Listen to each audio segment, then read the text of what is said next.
అందరికీ నమస్తే అండి. ఫలప్రదంగా స్వాగతం. మనం భగవద్గీత రోజుకో గీతా శ్లోకం అనే అంశంలో భాగంగా 4వ అధ్యాయమైన జ్ఞానయోగం నుంచి ఈ రోజుటి వీడియోలో 28వ శ్లోకం గురించి చెప్పుకుందాం. మనకు శ్రీకృష్ణ పరమాత్మ యజ్ఞం, యాగం, హోమం వీటి గురించి చెబుతూ ఉన్నారు.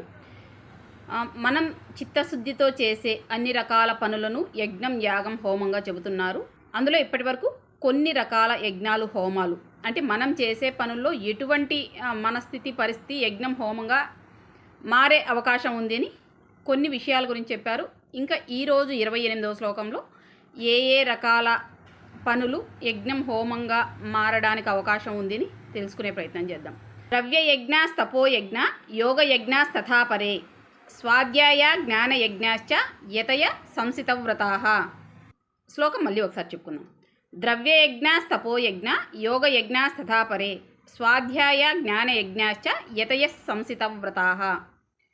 ఇది 28వ శ్లోకం. ఈ 28వ శ్లోకం యొక్క భావం: కొందరు ద్రవ్య రూపమైన యాగాన్ని, మరికొందరు వ్రతరూపమైన తపోయజ్ఞాన్ని, ఇంకొందరు ప్రాణాయామపరమైన యోగ యజ్ఞాన్ని, వేరే కొందరు వేదాభ్యాసాది స్వాధ్యాయ యజ్ఞాన్ని చేస్తున్నారు. ఓకే, ఇప్పుడు మనకు సొసైటీలో రెగ్యులర్గా కనిపించే కొన్ని విషయాలు ఇక్కడ చెబుతున్నారు. ఇంతవరకు చెప్పినవన్నీ మనం చేసే పనుల్లోనే వెతుక్కుంటూ వెళ్ళాలి. అర్థం చేసుకుంటే కానీ అవి యజ్ఞం, హోమం అని అర్థం అయ్యేవి కావు. కానీ ఈ శ్లోకానికి వచ్చేసరికి మనం దైనందిన జీవితంలో, నిత్య జీవితంలో, సమాజంలో చూస్తూ ఉన్న క్రతువుల్ని యజ్ఞం, హోమం, యాగంగా చెబుతున్నారు.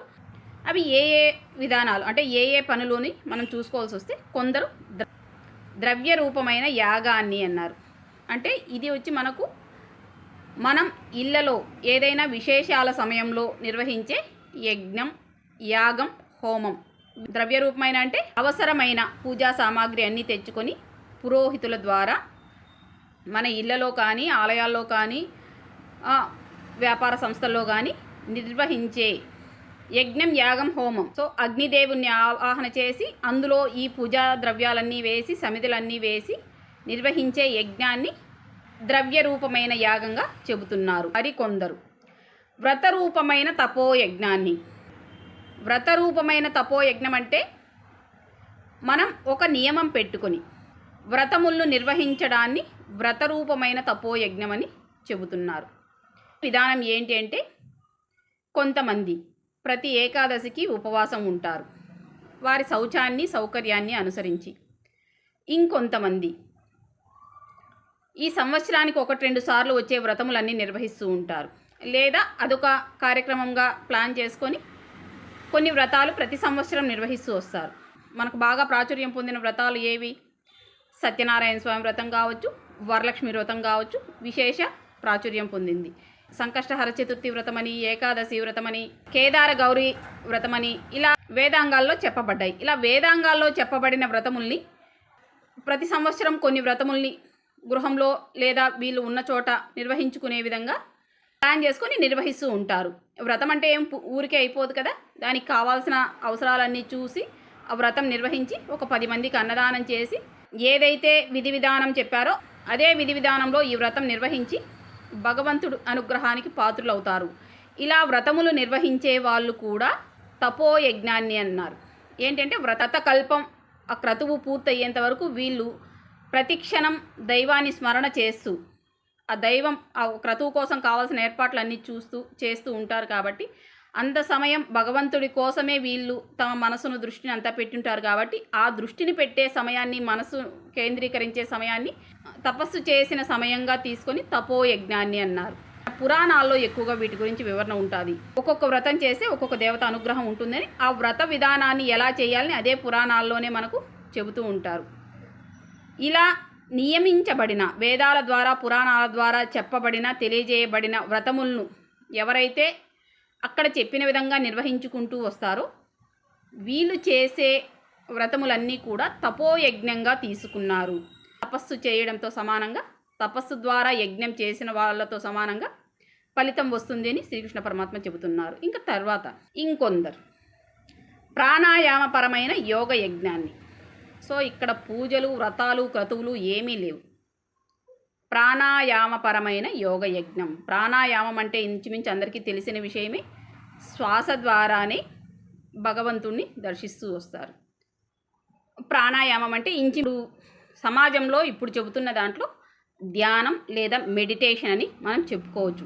ఈ ప్రాణాయామం అనేది చెయ్యవలసిన సరైన విధానంలో చేస్తూ ఉండటం, ఇది భగవంతుడి కోసం చేయడం, భగవద్ ధ్యానం చేయడం, ఇది పూర్తిగా అంతరాత్మతో ముడిపడి ఉంటుంది. కాబట్టి ఈ రకమైన పద్ధతిని యోగ యజ్ఞంగా చెబుతున్నారు. మనం ఇక్కడ గమనిస్తే ఒక్కొక్క విధానానికి ఒక్కొక్క పేరు మారుస్తూ వస్తున్నారు. ద్రవ్యములతో చేసేదాన్ని ద్రవ్య రూపమైన యాగంగా చెప్పారు. పూజా విధి విధానాల ద్వారా చేసేదాన్ని తపోయజ్ఞంగా చెబుతున్నారు. మనం ఏదైతే ప్రాణాయామంతో అంటే ధ్యానంలో చేస్తున్నామో, ధ్యానం ద్వారా చేస్తున్నామో, ఈ ధ్యానం ద్వారా చేసే తపస్సుని యోగ యజ్ఞమని చెబుతున్నారు. ఇది పూర్తిగా అంతర్గతంగా ముడిపడి ఉంటుంది. అవతల వ్యక్తి శక్తి మనం కనిపెట్టలేము. పూజలు చేసేవాళ్ళు మనకు కనిపిస్తారు, వీళ్ళు బాగా పూజలు చేస్తారండి అని చెప్పొచ్చు. యజ్ఞాలు యాగాలు చేసేవాళ్ళు కూడా కనిపిస్తారు, వీళ్ళు చాలా ఎక్కువ యజ్ఞాలు యాగాలు హోమాలు చాలా చేస్తారండి అని చెప్పవచ్చు. కానీ ఈ అంతర్గతంగా నిరంతరం భగవత్ స్మరణ చేసేవాళ్ళు, భగవంతుడితో ముడిపడి ఉండేవాళ్ళు, ధ్యానం చేస్తూ ఉండేవాళ్ళు, వీళ్ళ శక్తి రెండూ పైకి కనిపించవు. కాబట్టి ఇటువంటి వారు నిర్వహించే విధి విధానాన్ని యోగ యజ్ఞంగా చెబుతున్నారు. అలా చేసే పద్ధతినే యోగంగా చెబుతున్నారు, అలా చేసే విధానాన్ని యోగ యజ్ఞంగా చెబుతున్నారు. వేరే కొందరు వేదాభ్యాసాది స్వాధ్యాయ యజ్ఞాన్ని చేస్తున్నారు. ఇది ఇప్పుడు ప్రస్తుతానికి పూర్తిగా బ్రాహ్మణులకు మాత్రమే పరిమితం అయి ఉన్న విధానంగా మనకు తెలుస్తోంది. ఇది పూర్తిగా బ్రాహ్మణులకి, అందులో కూడా వేద విద్య వైపు మరలిన వాళ్ళకు మాత్రమే అవకాశం ఉన్న ఆచరిస్తున్న, ఎందుకంటే అవకాశం ఉన్న వాళ్ళందరూ ఆచరించడం లేదు. ఇలా ఎవరైతే వేదాభ్యాసం చేస్తూ ప్రతిరోజు గాయత్రి మంత్ర జపాన్ని అనుష్ఠానం చేస్తూ ఏదైతే వేదాలలో వీరికి చెప్పబడిన విధంగా ఎవరైతే వేదాభ్యాసం చేస్తున్నారో ఇలా చేసేదాన్ని స్వాధ్యాయ యజ్ఞం అంటున్నారు. అధ్యాయ యజ్ఞం అంటే ప్రతిరోజు నిరంతరం కొత్త విషయాల్ని చదివి తెలుసుకొని ఇతరులకు చెబుతూ ఉండడం. కేవలం చదివి తెలుసుకోవడం మాత్రమే కాదు, వాస్తవానికి పురోహితులకు చాలా బాధ్యతలు ఉన్నాయి. మనకి ఇప్పటి వరకు సమాజంలో ఈ పురోహితులను కావచ్చు, అర్చకులను కావచ్చు, వాళ్ళని ఏదో కూర్చొని తినే వాళ్ళగా నెగిటివ్ ఇంపాక్ట్ అనేది క్రియేట్ చేశారు. వాస్తవానికి ఒక అర్చక వృత్తిలో, పౌరోహిత్యం వృత్తిలో ఉన్న బ్రాహ్మణులకి చాలా బాధ్యతలు ఉంటాయి. వాళ్ళు మనకు కంటికి కనిపించే విధంగానే నిరంతరం ఆ వేదాభ్యాసం చేస్తూ మంత్రపఠనం చేస్తూ ఉండడం ఒక ఎత్తు అయితే, మన కంటికి కనిపించకుండా వాళ్ళు చాలా బాధ్యతలు, చాలా పనులు చేయవలసి ఉంటుంది. మనం ఇచ్చే దానాలన్నిటికీ కూడా వాళ్ళు మళ్ళీ కొంత మంత్రజపం చేసి ఈ మన దగ్గర స్వీకరించిన దానం యొక్క నెగిటివ్ వెళ్ళిపోయే విధంగా వాళ్ళు కొన్ని క్రతువులు నిర్వహించవలసి ఉంటుంది. మనం దానం చేసి వచ్చేస్తే మనకు ఏ మంత్రాలు జపించవలసిన అవసరం లేదు, మనం ఏం చేయాల్సిన అవసరం లేదు. పురోహితులకు దానం చేసి వచ్చేస్తే మనకు సరిపోతుంది. కానీ మన ద్వారా స్వీకరించిన ఆ దానం, ఇది మనం మన పాపకర్మను దానం చేసినట్టు అవుతుంది. కాబట్టి ఈ పాపకర్మ యొక్క ప్రభావం ఆ పదార్థాల మీద ఉండకుండా, ఆ పదార్థాలు స్వీకరించిన వాళ్ళకు వెళ్లకుండా, ఇది మళ్ళీ ప్రకృతిలో కలిసిపోవడానికి వాళ్ళు మళ్ళీ కొంత మంత్రజపం చెయ్యాలి. ఈ మంత్రజపం కూడా స్వాధ్యాయ యజ్ఞం అన్నారు. కాబట్టి వాళ్ళు మళ్ళీ ఈ మంత్రాన్ని ఇదే ఒక రకమైన శబ్ద ఉచ్చారణతో, ఎందుకంటే అక్కడ శబ్దం మిస్ కావడానికి లేదు, అందుకే మనకు వేదాలను ఎక్కడ లిఖించకూడదు అని మనకు చెప్తారన్నమాట. వేదాలు ఎక్కడ కూడా అక్షర రూపంలో పెట్టకూడదు, కేవలం వాక్కు ద్వారా మాత్రమే వెళ్ళాలి, శృతుల ద్వారా మాత్రమే వెళ్ళాలి, విని మాత్రమే నేర్చుకోవాలి, గురువు శిష్యుడు ఇద్దరి మధ్యలో మాత్రమే నడవాలి. ఇంత పద్ధతిగా ఇంత క్రమశిక్షణతో జరిగే క్రతువు కాబట్టి ఆ విధంగా ఎవరైతే వేదంలో చెప్పబడిన విధంగా ప్రతిరోజు నిరంతరం ఈ వేదాభ్యాసాన్ని చేస్తారు, వేదాభ్యాసం అంటే వేదాలను పఠించడం, దాన్ని ఆచరించడం, దాన్ని ఇతరులకు మంచి జరిగే విధంగా చూడటం, ఎవరైతే ఇలా చేస్తూ ఉంటారో ఇలా చేసే వాళ్ళకు కూడా స్వాధ్యాయ యజ్ఞాన్ని నిర్వహిస్తున్న వారి కింద చెబుతున్నారు. ఈ పౌరోహిత్యం, బ్రాహ్మణత్వం, అర్చకత్వం ఆ రంగంలో ఉన్న వాళ్ళు నిరంతరం చేసే ఈ వేదాభ్యాసాది క్రతువులు ఏముంటాయో ఈ క్రతువుని స్వాధ్యాయ యజ్ఞంగా చెబుతున్నారు.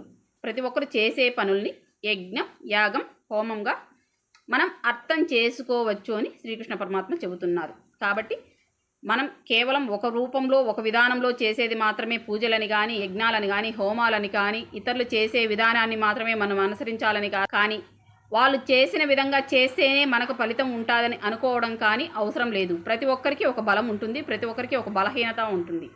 మన బలాన్ని పట్టుకొని మనం ముందరికి వెళ్తూ ఉంటే కొంత తేలిగ్గా వెళ్ళిపోవచ్చు. ఎంతసేపు మన బలహీనతల్ని మనం చూసుకొని అలా మనం చేయలేకపోతున్నామే, ఇతరులలాగా మనం చేసుకోలేకపోతున్నామే అనుకుంటే మన బలహీనత మాత్రమే మన కంటి ముందర పెద్ద భూతమై కనిపించి మనల్ని ముందడుగు వేయనీయకుండా ఆపేస్తుంది. కాబట్టి మన బలం ఏంటి, మన బలహీనత ఏంటి, మనం ఇక్కడ శ్రీకృష్ణ పరమాత్మే సాక్షాత్తు చెబుతున్నారు. కాబట్టి ఇందులో మనం ఏ విధి విధానాలని అనుసరించవచ్చు, మనకి ఏ విధి విధానాలను అనుసరించడానికి అవకాశం ఉన్నాయి, ఇవి గమనించుకొని ఎవరి శక్తిని అనుసరించి వాళ్ళు చేసుకుంటూ వెళ్ళిపోతే ప్రతి ఒక్కరూ నిత్యం యజ్ఞం యాగం హోమం చేసిన వారి కిందకే లెక్క వస్తుంది. ఇక్కడ మనకు ఈ ద్రవ్య రూపమైన యజ్ఞం యాగం అనేది కేవలం ఈ ఇన్ని యజ్ఞాలు యాగాల్లో ఒక్క భాగంగా మాత్రమే చెప్పారు, కానీ అది మాత్రమే అన్ని విధాల యజ్ఞం యాగం అని చెప్పడం లేదు. కాబట్టి మనం ఒకే విధానాన్ని పట్టుకొని అక్కడే ముడిపెట్టుకొని కూర్చోవాల్సిన అవసరం లేదు. ఎవరి శక్తిని బట్టి, ఎవరి సౌకర్యాన్ని బట్టి, చుట్టూ ఉన్న పరిస్థితులను బట్టి, మన శక్తి ఏదో ఆ శక్తిని బట్టి మనం నిరంతరం ఏదో ఒక రకమైన సమాజానికి హితములైన పనులను చేసుకుంటూ వెళ్తే అది యజ్ఞం యాగం హోమంగా మారుతుందని శ్రీకృష్ణ పరమాత్మ చెబుతున్నారు. కాబట్టి మన సౌకర్యాన్ని బట్టి ఏది వీలైతే అది అనుసరించి భగవత్ అనుగ్రహానికి పాత్రులు అవుదామని అందరికీ తెలియజేస్తూ ఇంకొక అర్థవంతమైన శ్లోకం మరియు భావంతో ఇంకో వీడియోలో మళ్ళీ కలుసుకుందాం. అంతవరకు సెలవు. ధన్యవాదాలు.